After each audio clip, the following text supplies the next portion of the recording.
I pretended to be unconscious in the hospital just so I could hear what my family really thought of me. It started 3 days after my motorcycle accident. The doctor said I was lucky to be alive. Broken ribs, a concussion, a broken leg, but I was recovering faster than expected. By the third day, I was fully conscious, but something kept my eyes closed as I heard footsteps approaching. My older brother, Camden, walked in first. "Still unconscious," he said to someone behind him. "Okay," my mother said. "Maybe this will finally teach her a lesson." My heart stopped. "What lesson?" "I mean, riding this death trap at 25, my mother continued. "She's always been reckless." "Remember when she dropped out of law school to become a paramedic?" Camden corrected, adding, "Let's be honest, it was probably a smart move. She never had the brains for law anyway." I lay perfectly still as my family dissected my life choices as if I were already dead. "The worst part is the money," Mom sighed. "Do you know how much this hospital stay costs? And she has the most basic insurance from her job as an EMT. We could always just—" Camden's voice dropped. "Don't even say it," Mom hissed. "I'm just saying, if she doesn't wake up, the life insurance stops." Mom's voice was sharp. "Someone might hear you." My blood turned to ice. They were discussing my life insurance, while I was lying right there. "Look, I'm just saying, maybe this is a sign," Camden continued. "She never fit in with this family. Always played the hero. Always made us look bad with her working-class job. Remember when she brought that homeless guy to Christmas dinner?" Mom asked, her voice dripping with disgust. "Or when she testified against Uncle Richard at his trial," Camden added. "Uncle Richard, the family secret we weren't supposed to talk about. The reason I cut off contact with most of my relatives 2 years ago." "She destroyed this family," Mom said quietly. "Richard is in jail because of her lies." Lies. They called my testimony about what he did to me lies. Lies. The room went silent. I heard the rustling of clothing, like someone leaning closer to my bed. "You know what I think?" Camden whispered. "I think we need to have a serious talk with her doctor about her prognosis." "What kind of talk?" Mom's voice was barely audible. "The kind where we discuss quality of life. Brain injuries can be unpredictable. Sometimes the kindest thing is to let someone go. Camden, think about it. Mom, she's never going to change. She's going to wake up and go back to embarrassing us. Her pathetic job, her compassionate causes, her vengeful campaign against our family. She cost us everything," Mom said, her voice growing louder. "Country club memberships, positions on charity committees. Do you know how humiliating it was when the Witherbys asked me to leave?" "Because of her lies about Richard," Camden agreed. "One troubled girl's fantasy ruining a good man's reputation." Fantasy. 15 years of abuse had been a fantasy to them. "If she doesn't wake up," Camden continued slowly, "the insurance money will solve a lot of problems. We can pay off the house. Maybe we can take that European trip you wanted." "How much is the policy?" Mom asked. 200 grand. Plus maybe a settlement from the motorcycle company. Faulty brakes, remember? My stomach clenched. The brakes weren't faulty. I had hit black ice. "We have to be careful," Mom said. "Make sure it looks natural." Of course, a heartbroken family making the difficult decision to let their daughter pass away peacefully. "When should we talk to the doctor?" "Soon, until she shows more signs of improvement." I heard the footsteps approaching my bed again. "Look at her," Camden said, his voice cold. 25 years old, and this is what she has. No husband, no real career, no money. She's a disappointment." "I had such hopes for her," Mom sighed. "Law school, a decent marriage, grandchildren. Instead, she decided to throw it all away." "For what?" "To save strangers who probably don't even appreciate it." "She's always been selfish," Mom agreed. "Even as a child, always creating drama, always looking for attention." Attention. That's what they called my cries for help when Uncle Richard hurt me. "A funeral would really help our image," Camden mused. "A tragic young woman, gone too soon. People love stories of martyred heroes." "We could start a scholarship," Mom added, perking up at the idea, "to show how much we supported her career choice." "Perfect. We'll turn her into a symbol, finally free of the real one." Their steps moved toward the door. "I need to talk to that doctor," Mom said. "What's his name?" "Martinez." "Good idea. And I'll call the insurance company to figure out the process." "Remember, if anyone asks, we were here praying for her recovery," Camden finished. "I know." The door clicked. I lay in the dark, processing what I'd just heard. My family wasn't just disappointed in me, they were actively hoping I'd die, and they were planning on profiting from it. I forced myself to breathe normally, to keep my heart rate steady. The monitors next to me beeped rhythmically, marking time, as I tried to figure out who I was related to. That night, I replayed every childhood conversation, every family gathering, every moment I'd thought I'd shown love. How many of those smiles were fake? How many expressions of pride were performances for strangers? I remember the night I finally told my parents about Uncle Richard. I was 22, home from college for Christmas break. I spent 4 years seeing a therapist, working up the courage to speak out. When I finally said the words, told them what he had done to me from the age of 7 to 18, their first reaction was not concern for me, but concern for the family's reputation. "Are you sure you remember this correctly?" my mother asked. "You were so young. Children sometimes misinterpret adult affection," my father added. They spent that entire conversation trying to convince me that I was wrong, that Uncle Richard was a good man who had been kind to me. When I insisted, when I showed them the journal I had kept documenting every incident, they accused me of being overly imaginative. "You were always dramatic," my mother said, "making up stories to get attention." But I wasn't, and 2 years later, when Uncle Richard was caught abusing my cousin Ela, they could no longer deny it. The physical evidence was undeniable. The medical reports were conclusive. Yet even then, I remained the villain in their story. The next morning brought more visitors. My cousin Bridget arrived with her husband Trevor. They were both dressed in expensive clothes that screamed success and superiority. "Has it changed?" Bridget asked, settling into a chair next to my bed as if she were attending a social event. "No," my mother said, her voice heavy with mock grief. "The doctors say it could be either way." "How tragic," Trevor said, though his tone suggested he was discussing the weather. "She was so young." "Has anyone been to her flat?" Bridget asked, and I could hear the calculation in her voice.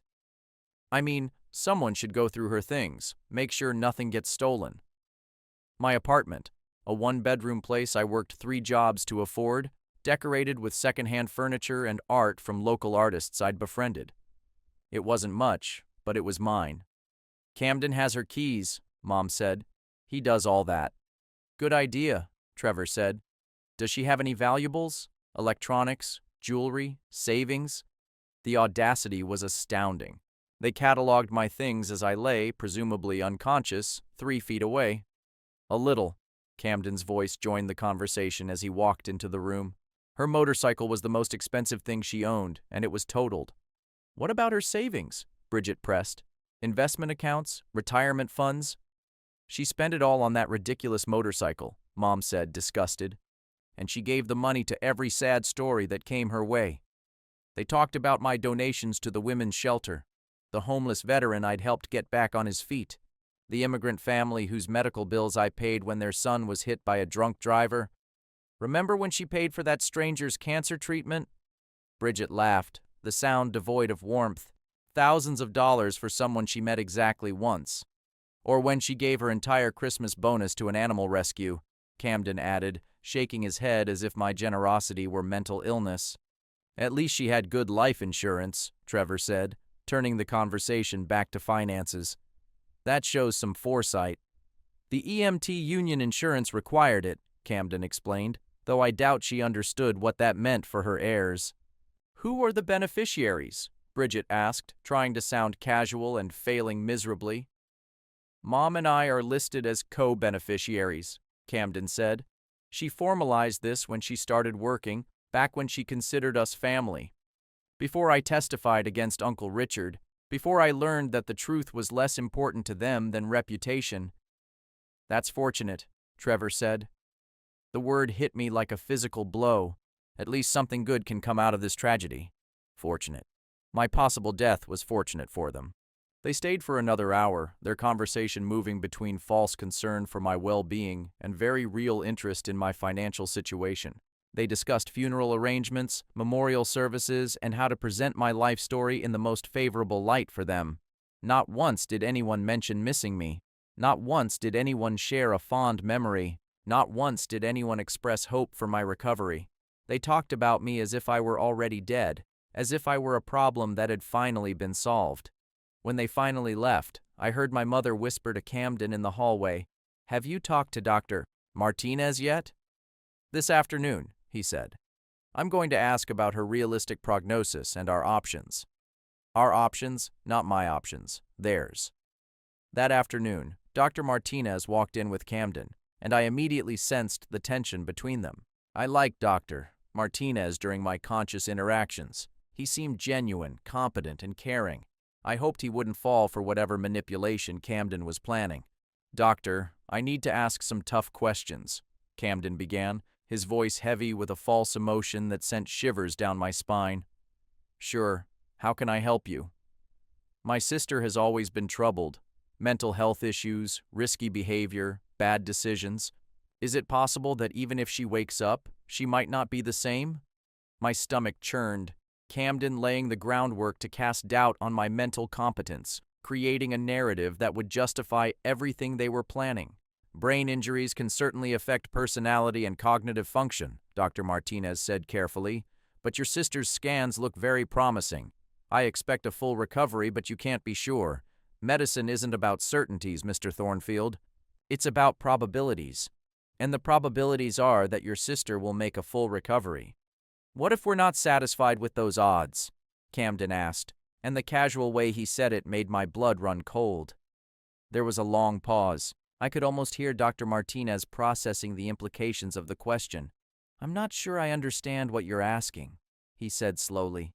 "I'm asking about our options as her family. If we feel the quality of life she might have is unacceptable." Another pause. This one felt dangerous. "Mr. Thornfield, are you asking about turning off life support?" "I'm asking about all of our options. Your sister is not on life support. She's breathing on her own. Her vital signs are stable and her brain function is normal. There's nothing to turn off. But if her condition worsens, there's no sign that will happen. In fact, I expect her to regain consciousness within the next day or two." I could feel Camden's disappointment spreading through the room like heat. "Doctor, you don't understand. My sister has a history of making bad decisions, of risky behavior. She has caused significant trauma to our family by making false accusations against a relative. If she wakes up, she can continue down this destructive path." False accusations. 15 years of documented abuse were false accusations. "Mr. Thornfield, my job is to treat medical conditions, not pass judgment on patients' life choices. Your sister is recovering well from her injuries. That's all I care about, even if she is a danger to herself and others." "Has she been declared mentally incompetent by a court?" "No. But then she has the same rights as any adult patient. I'm going to examine her now. I'm going to ask you to step outside." Camden's footsteps retreated reluctantly, and I could hear his anger in the way his shoes pounded the floor. Dr. Martinez approached my bed, and I felt safer with him by my side. "Your vital signs are excellent," he said, making notes on his chart. "Pulse, blood pressure, brain activity. Everything looks normal for someone in your condition." He leaned closer, lowering his voice to a barely audible whisper. "I know you can hear me. Your brother's questions were inappropriate, and I want you to know that no one will make medical decisions for you without your consent. When you're ready to wake up, just open your eyes." My heart rate jumped on the monitor, betraying my consciousness. "That's what I was thinking," he said quietly. "Take your time. I'll be here when you're ready." He left, and I lay there, processing what had just happened. Dr. Martinez knew I was conscious. He was protecting me. But for how long? And what would Camden do when he realized his plan wasn't working? That night, a string of relatives I hadn't seen since Uncle Richard's trial came to my room. They had all cut off contact with me after the conviction, choosing to side with the rapist rather than admit that they had failed to protect a child. My Aunt Dolores arrived first, her designer handbag clutched like a weapon, her face a look of theatrical grief. What a tragedy, she sighed dramatically, taking the chair closest to my bed. She had such potential. Wasted potential, Uncle Paul corrected, joining her. But maybe this is God's way of giving her peace. Peace from what? My mother asked, though I suspected she already knew the answer. From her demons, from the lies she told, from the guilt of breaking up our family. They thought I felt guilty. They thought I was tormented by telling the truth about Uncle Richard. Richard always said she was troubled as a child, Dolores continued, her voice gaining strength as she warmed up to the story, making up stories, drawing attention. He was trying to help her, spending so much time with her, trying to be a positive influence. A positive influence. That was what they called grooming. The trial nearly killed him, Paul added, his voice heavy with mock grief. An innocent man, destroyed by the fantasies of a horny girl. He's doing better now, Dolores said, brightening a little. Prison gave him time to think, to forgive her for what she did to him, to forgive me for what he did to me. He writes to us sometimes, Paul said. Never bitter, never angry, just sad that she couldn't accept his love and guidance. His love. 15 years of abuse had been love to them. Maybe it's for the best if she doesn't wake up, Paul mused, his voice growing philosophical. She won't be able to do any more harm, and Richard will finally find peace, Dolores agreed. The poor man has suffered enough. They spent 2 hours, taking turns sharing their revisionist story of my relationship with Uncle Richard. In their version, he was a misunderstood saint trying to help a troubled child. I was a vindictive liar who had destroyed an innocent man out of spite. The most disturbing thing was how convinced they seemed of their own story. It wasn't a deliberate deception. They had sincerely rewritten the story in their minds to avoid confronting their own failure to protect me. When they finally left, I heard Paul say to Camden in the hallway, "If you need any character witnesses, we'll be happy to help." Character witnesses. They were building a case against my competence. The next day, my father came. I hadn't seen him since the trial, where he'd sat in the back row, arms crossed, stone-faced, throughout my testimony. When the guilty verdict was read, he'd walked out, ignoring me. Now he sat next to my bed, and for a moment, just a moment, I hoped he'd be different. Maybe time had given him perspective. Maybe he realized what Uncle Richard had really done to me. "I don't know if you can hear me," he said quietly, his voice rough with what sounded like genuine emotion. "But I have to tell you something." My heart monitor betrayed my attention by racing a little. "Your mother thinks I should let you go. Camden thinks it's a mercy. Maybe they're right." Hope died in my chest like a blown-out candle. "You ruined this family," he continued, his voice gaining strength. "My brother is in jail because of you.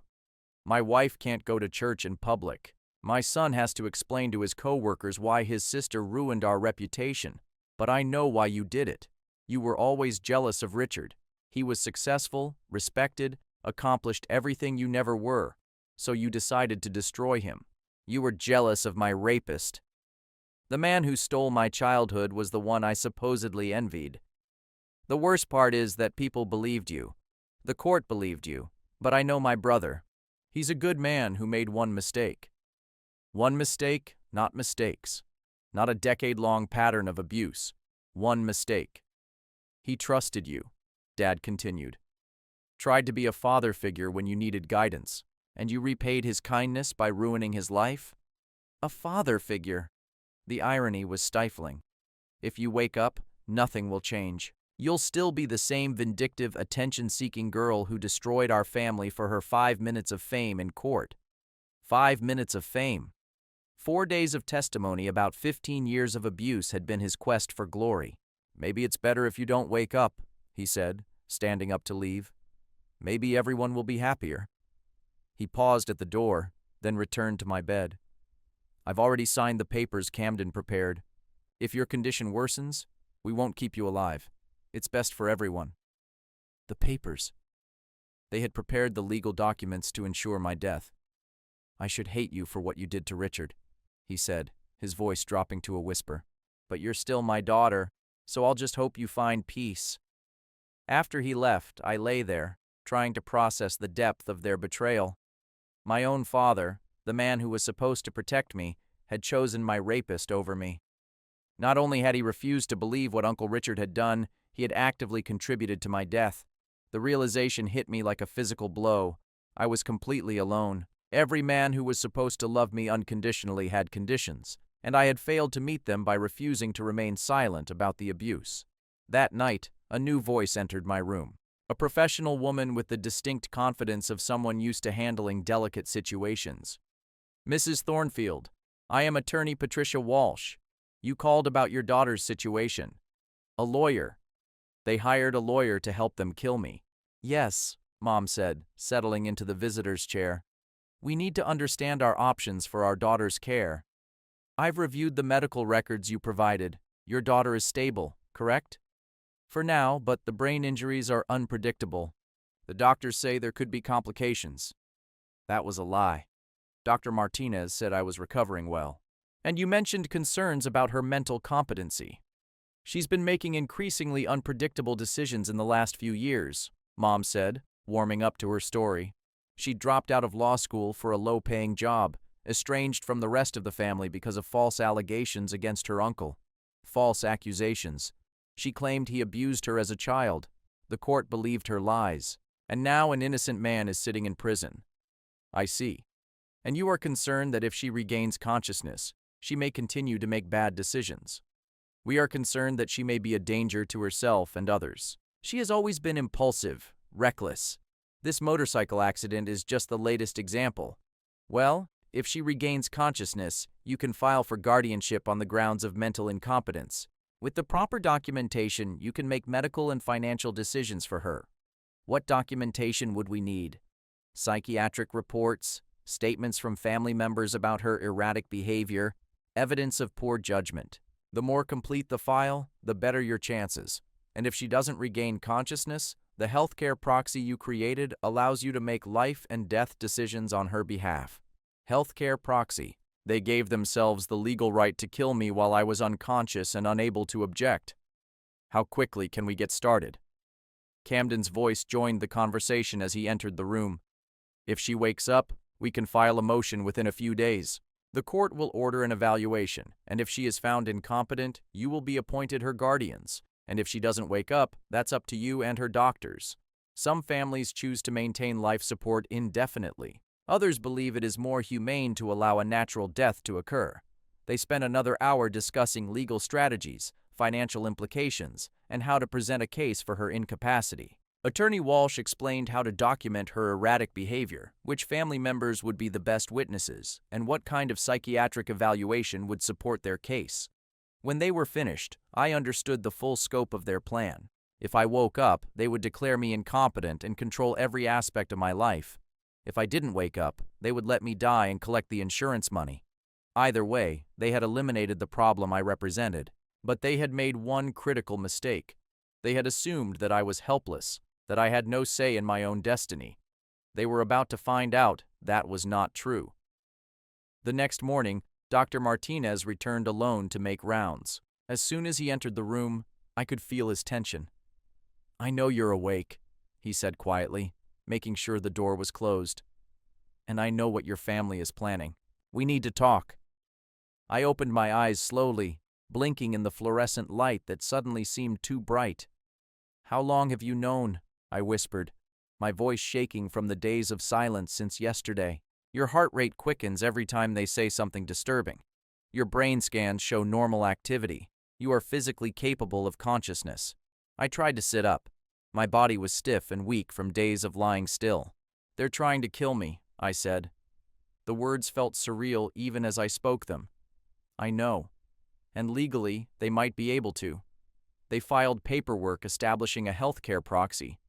How is that possible? I never gave them that power.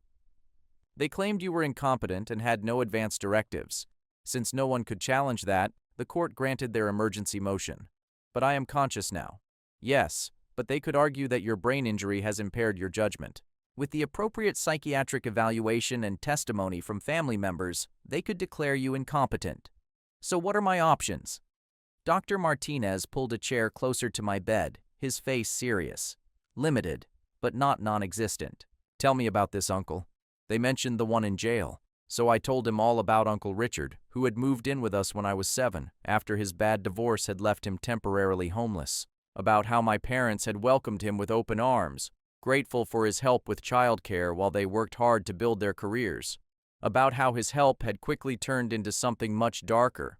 It started with games, I said. The words felt like broken glass in my throat. Special games that were our secret. He said I was mature for my age, that I could do adult things that other kids couldn't.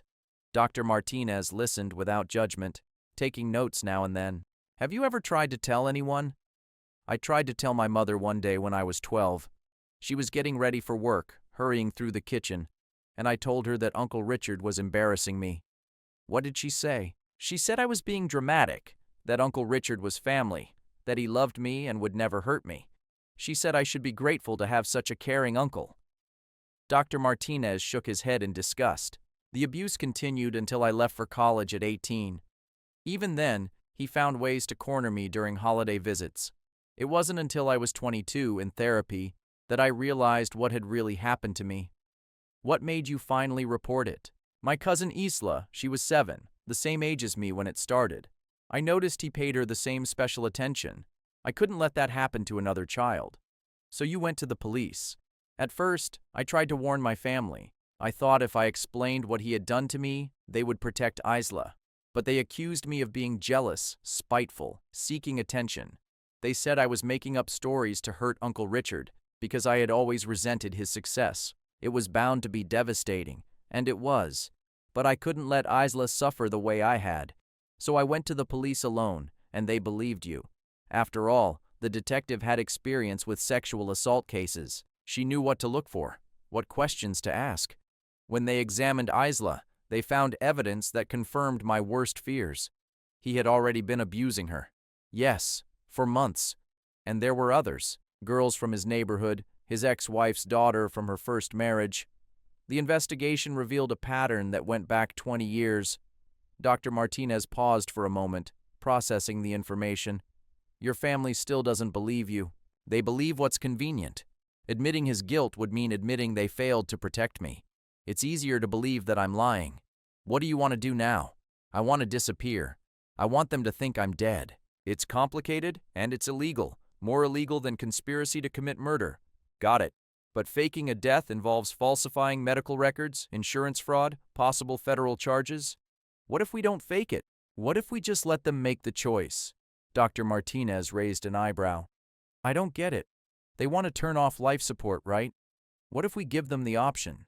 What if I have a medical emergency that requires life support, and then they decide to let me die? You're not on life support, but I could temporarily be in a complication that requires intubation. Then, when they decide to let me die, we document everything. It's incredibly risky. Less risky than letting them actually kill me. Dr. Martinez studied my chart, thinking hard. Maybe there's another way, he said slowly, but it would require perfect timing, absolute trust, and significant risk to both of us. What way? Medical records can be interpreted creatively. If you had a sudden deterioration in your condition, required emergency intervention, and then died despite our best efforts, well, death certificates are issued based on medical judgment. You would fake my death. I would document a tragic outcome following complications from a head injury, which would not technically be entirely false. You did have a head injury. And then? Then you'll need a new identity, a new life, and the ability to hide indefinitely. The plan seemed impossible, too complicated, too dangerous. But the alternative was to let my family either kill me or control me for the rest of my life. Let's do it, I said. Are you sure? Once you're legally dead, there's no going back. You'll lose everything. Your career, your friends, your entire identity. I've already lost my family. Everything else can be replaced. And what about your work, your colleagues? They'll remember me as a man who died too young. That's better than living as a man who never really lived. Dr. Martinez spent the next hour going over the details. He would document the sudden deterioration of my condition, requiring emergency life support. My family would be called upon to make a decision about continuing care. Whenever they decided to let me die, he would document my demise and arrange for my body to be transferred to a specific funeral home affiliated with Witness Protection Services. It would ruin my career if we were caught, he warned. The medical board would revoke my license. I could face criminal charges. Why are you willing to risk it? Because I've seen what families like yours do to survivors. Because I took an oath to do no harm, and allowing them to kill you would violate that oath. And because sometimes the system fails those who deserve better. What do you want from me? My complete trust. When the time comes, you will need to stop breathing on your own. You will need to allow the machines to show cardiac arrest while remaining conscious enough to hear what they are saying. How long will I have to hold my breath? Not long, maybe 30 seconds, but it has to be convincing. What if something goes wrong? Then we will improvise, but I will be in control. I will not let anything happen to you. 2 days later, Dr. Martinez called my family with urgent news. My condition had deteriorated rapidly. The swelling in my brain had increased significantly, requiring emergency intubation to protect my airway. They needed to get there immediately. When they arrived, I was hooked up to a ventilator, heavily sedated according to my chart, but in reality, fully awake. Dr. Martinez had prepped me meticulously for the procedure. How to remain absolutely still, how to let the machine breathe for me, how to remain unresponsive to stimulation. "What happened?" Mom asked, and I could hear the carefully controlled excitement in her voice. The swelling in her brain had suddenly increased overnight, Dr. Martinez explained grimly. "We had to intubate to protect her airway. She's now in a medically induced coma." "What's the prognosis?" Camden asked, trying to sound concerned but not hiding his anticipation. "Uncertain. The increased pressure has affected vital structures in the brain. Even if we can reduce the swelling, there may be permanent damage." "What kind of damage?" Mom pressed. "Cognitive impairment, personality changes, loss of motor function. She may never be the same." I could almost hear their relief. "What are our options?" Camden asked. "We can continue aggressive treatment and hope the swelling responds to medication." Or, Dr. Martinez paused dramatically. "Or what?" Mom asked impatiently. "Given her prognosis and the likelihood of serious impairment, some families choose to withdraw life support and allow a natural death to occur." "Would you recommend that?" Camden asked. "I can't make that decision for you. I can only provide information about her likely outcomes and respect whatever choice you make as her family." They asked to speak privately. Through closed eyelids, I could feel them huddled together at the window, whispering about the urgent consultation about my fate. "Doctor," my mother finally said, returning to my bed, "we've made a decision, and that decision is that we want to end life support. That's what she would have wanted. She's always said she didn't want to live unless she could be independent." I'd never said anything like that, but it didn't surprise me that they'd invent a conversation to justify their choice. "She didn't want to be a burden," Camden added. "It's the compassionate thing to do." "Charity? Killing me is a mercy." "Are you sure?" Dr. Martinez asked. "This is an irreversible decision." "We are sure," Camden said firmly. "When can we begin?" "I will need to complete some paperwork, notify the ethics committee, and give family members who want to say goodbye time. Tomorrow morning, we can begin the process." That night, Dr. Guy Martinez came to check on me after his shift. "Are you ready for this?" he whispered, making sure the hallway was clear. I squeezed his hand, the first voluntary movement I had made in days.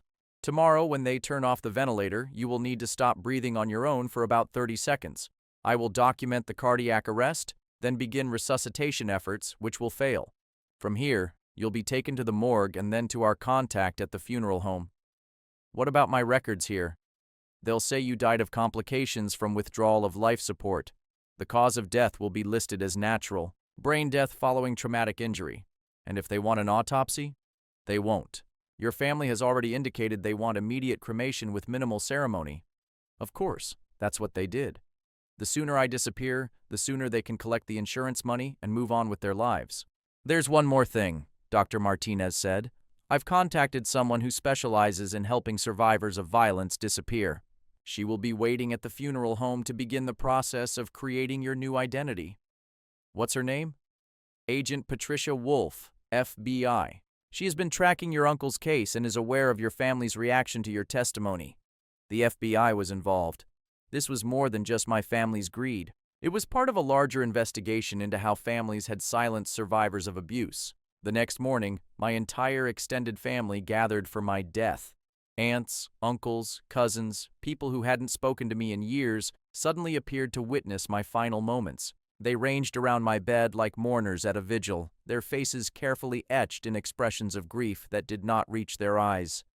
Dr. Martinez explained the procedure with professional seriousness. When life support was withdrawn, my body would either resume natural breathing or my cardiovascular function would cease. There was no way to predict which would happen. "Before we begin," my mother announced, "we'd like to say goodbye." One by one, they approached my bedside with their empty farewells. "We love you. Rest in peace. You'll finally find the peace you've been looking for." Uncle Paul leaned over and whispered, so only I could hear, "Maybe now Richard will finally forgive you." Aunt Dolores squeezed my hand and said, "We know you're sorry for what you did to our family." My father kissed my forehead and murmured, "I hope you find what you're looking for." Camden was the last. He squeezed my hand and said loudly enough for everyone to hear, "We're sorry it had to end this way, but we know this is what you would have wanted, to be free of the pain you were carrying." Which is what I would have wanted. They were killing me for my own good. "Are you ready to begin?" Dr. Martinez asked. "We are," Mom said without hesitation. Dr. Martinez began the process of withdrawing life support. First, he disconnected the IV medications that were supposed to keep me sedated. Then, he removed the feeding tube. Finally, he began preparing for extubation. "Once I remove the breathing tube, we'll quickly find out if she can breathe on her own," he explained. "And if she can't?" Camden asked. "Then we'll make her as comfortable as possible while nature takes its course." The breathing tube was removed. That was my moment. I forced myself to remain perfectly still, not to take a single breath, despite every instinct screaming at me to breathe. "She's not breathing on her own," Dr. Martinez announced, watching the monitors display the predetermined patterns he and I had set up. I heard the subtle sounds of relief, masked as grief. Soft gasps, shuffling feet, whispers about how peaceful I looked. Pulse dropping.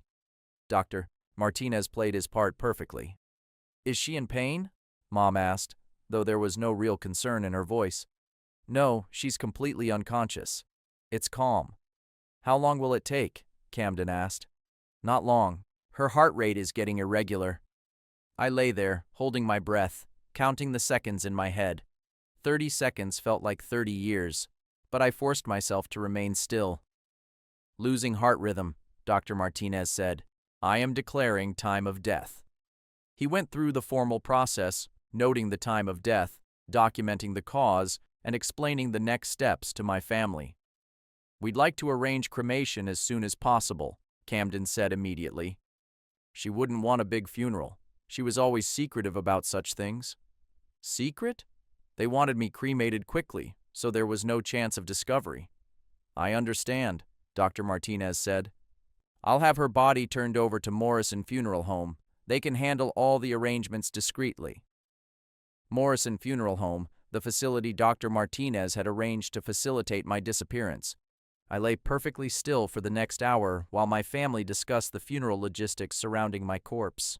They planned a small memorial service, chose the cheapest cremation package, and composed a brief obituary that focused more on their grief than on my life. "The insurance company will need a death certificate," Camden mentioned to Dr. Martinez. "I'll file it within 24 hours, he replied professionally. When they finally left to begin preparations, Dr. Martinez waited another hour before coming to my bedside. "They're gone," he whispered. "You can breathe now," I exhaled, filling my lungs with air that tasted of freedom and terror in equal measure. "How do you feel?" "Like a ghost," I said, my voice weakened by the effort of silence. "How does it work now?" "The funeral home will be sending a hearse in about an hour. You will be transported in a body bag to their facility, where you will meet Agent Wolf and begin the process of creating a new identity." "What about you? Won't they be interested when they realize the death certificate was fake?" "The beauty of this plan is that technically, I didn't fake anything. You actually stopped breathing, your heart stopped, and you were declared dead based on observable evidence. If questions arise later, I'll say there was a communications error regarding your recovery time. That seems like a weak defense. It's better than the alternative, and Agent Wolf assures me that your family's actions are already under federal investigation. Once this becomes public knowledge, Any questions about your death will be overshadowed by the criminal charges they will face. They will indeed be arrested. Insurance fraud, conspiracy to commit murder, abuse of medical power of attorney. The FBI has been building a case since they filed that insurance claim before you were even declared dead. An hour later, I was wheeled out of the hospital in a body bag, loaded into a hearse, and driven to Morrison Funeral Home. The irony was not lost on me. I was being revived in a place designed for death. At the funeral home, I was transferred to a secure room where I met Agent Patricia Wolf. She was younger than I expected, with kind eyes and a firm handshake that immediately put me at ease. "Doctor, Martinez contacted us about your situation," she explained. "We've been investigating your family since they filed an insurance claim. They filed it before I actually died. Camden filed paperwork and supporting documentation the same day they made the decision to end life support. It's insurance fraud, conspiracy, and attempted murder. Now what? We're now building a case while keeping you safe. Your family believes you're dead, which gives us time to gather evidence and prepare for a prosecution." Agent Wolf explained that I would be placed in federal witness protection while they completed their investigation. I would be given a new identity, including a social security number, a birth certificate, and medical records documenting my recovery from another accident in another state. And what about my life here, my job, my friends? They would mourn your loss and remember you fondly. It wasn't ideal, but it was safer than the alternative. I spent the next 6 months in a safe house in Colorado, working with federal prosecutors to build a case against my family. I testified before a grand jury, providing detailed accounts of their conversations and plans and helping to establish a timeline of their conspiracy. The FBI also recorded their phone calls and monitored their financial activities. Camden had been researching the insurance claims process in the weeks before my accident. Mom had been consulting with financial advisors about investing a large sum of money. They had even met with travel agents about that European vacation. They had been planning to profit from my death even before I was injured. The case gained national media attention when arrests were made. Family intrigue, a daughter dying for insurance money, a survivor of abuse outsmarting her murderous relatives, a woman who had to die to live. Camden was sentenced to 18 years for conspiracy to commit murder and insurance fraud. Mom got 15 years. The remaining family members who participated received sentences ranging from 5 to 10 years, depending on the extent of their involvement. Uncle Richard's parole was again denied, with my case cited as evidence of his ongoing threat to family members and the continuing impact of his crimes. Dr. Martinez faced a medical board investigation, but was ultimately acquitted of all charges. The board ruled that his actions were justified given the real risk to patient safety, and he was praised for his courage in protecting a vulnerable patient. 2 years after my death, I testified at Uncle Richard's third parole hearing via secure video link. The Board of Pardons was presented with evidence of my family's conspiracy and my continued need for federal protection. His pardon was denied for another 5 years.